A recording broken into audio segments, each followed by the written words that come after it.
कैसे हैं सबको? राधे राधे, जय माता जी। नवरात्रि का समय चल रहा है। मैं एक बहुत बढ़िया भजन लेके आई हूँ। बहुत पुराना भजन है लेकिन भजन बहुत अच्छा लगता है। ये चैता में है।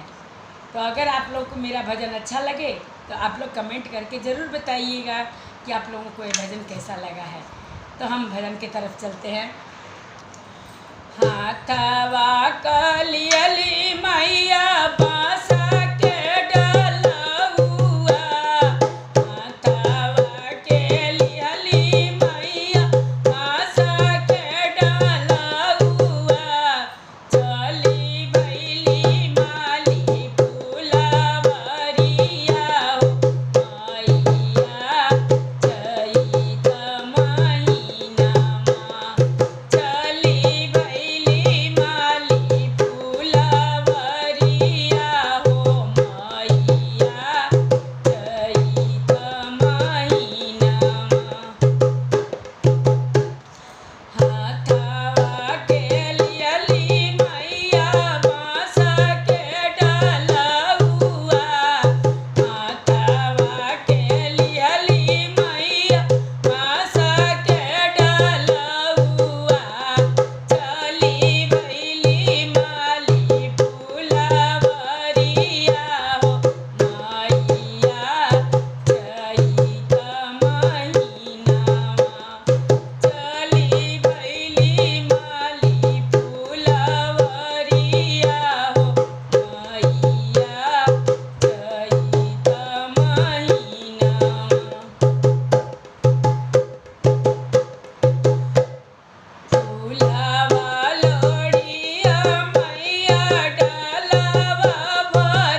शेरा वाली मैया की जय, कमैछा माई की जय, चंडी भवानी की जय।